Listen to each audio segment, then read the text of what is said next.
วันที่15มิถุนายน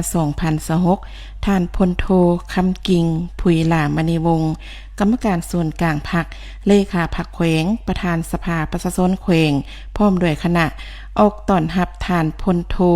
วงศ์โสนอินปานพิมพ์คณะเลขาธิการส่วนกลางพรรคกรรมการส่วนกลางพรรคคณะกรรมการปกสปกสส่วนกลาง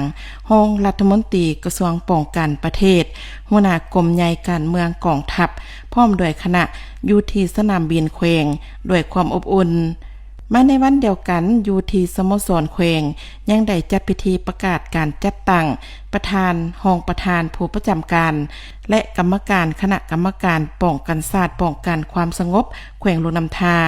โดยการเป็นประธานของทานพลโทคำกิ่งผุยหลามณีวงศ์กรรมการส่วนกลางพรรคเลขาพรรคแขวงประธานสภาประชาชนแขวงเข้าร่วมของทานพลโทวงศ์โสนอินปานพิมพ์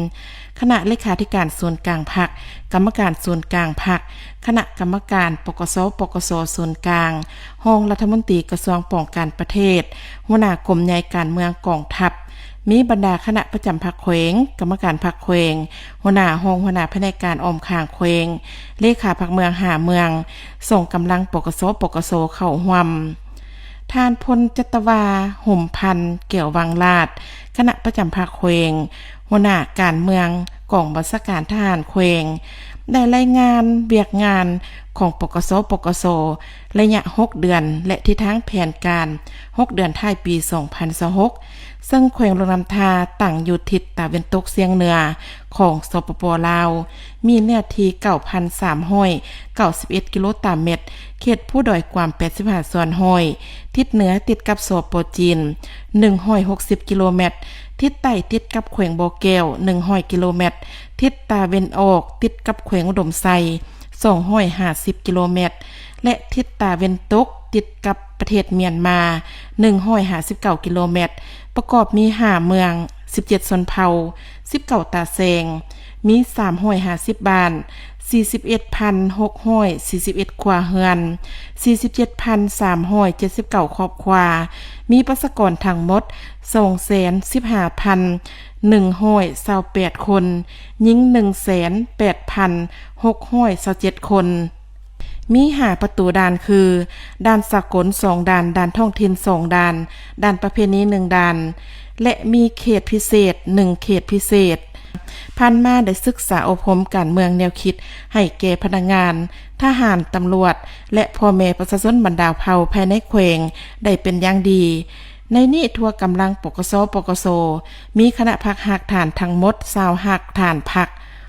หน่วยพักที่ขึ้นกับ68หน่วยพักเอกราช11หน่วยมีสมาชิกพักทั้งหมด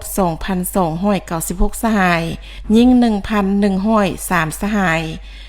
ได้อบรมเวียกงานปกสปกสให้บรรดาโรงเรียนมัธยมต้นมัธยมตอนปลายและโรงเรียนวิชาชีพต่างๆได้29ครั้งมีผู้เข้าร่วม 8,402 คนหญิง 3,985 คนเฉลี่ยผลได้รับ 78.57 ส่วนห้อยและเบียกงานอื่นๆเติมอีกพร้อมเดียวกันนี้ยังได้ผ่านมติตกลงว่าโดยการแต่งตั้งประธานรองประธานผู้ประจำการและกรรมการคณะกรรมการป้องกันศาสตร์ป้องกันความสงบแขวงคณะเลขาธิการส่วนกลางพรรคตกลงแต่งตั้งทานพลโทคำกิ่งผุยหลามณีวงศ์กรรมการส่วนกลางพรรคเลขาพรรคแขวงประธานสภาประชาชนแขวงเป็นประธานท่านคำฟองอินมณี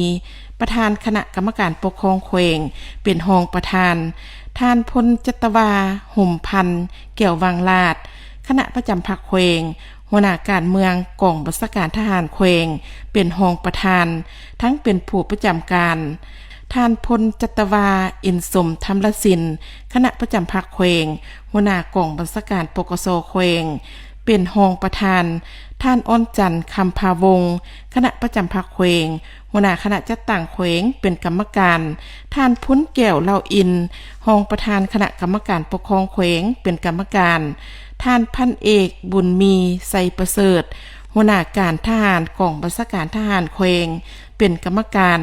และท่านพันเอกแก้วโซแสนวงศ์และท่านพันเอกแก้วโซแสนวงศ์หัวหน้าห้องการคณะกรรมการปกสเป็นกรรมการโอกาสดังกล่าวยังได้รับฟังการโอลมของท่านพลโทวงศ์โสนอินปานพิมพ์คณะเลขาธิการส่วนกลางพรรคกรรมการส่วนกลางพรรคคณะกรรมการปกสส่วนกลางรองรัฐมนตรีกระทรวงป้องกันประเทศหัวหน้ากรมใหญ่การเมืองกองทัพซึ่งก่อนอื่นท่านได้แสดงความย่องยอสมเสยต่อการนำแขวงที่มีผลงานอันพลเด่นเป็นต้นแมนการสร้างสาพัฒนาเศรษฐกิจสังคมมีความสงบและมั่นเที่ยงพร้อมทั้งได้เน้นนักให้แต่ละสหายจงพร้อมกันสามัคคียกสูงความรับผิดชอบเอาใจใส่ป้องกันประเทศป้องกันความสงบให้เป็นอย่างดี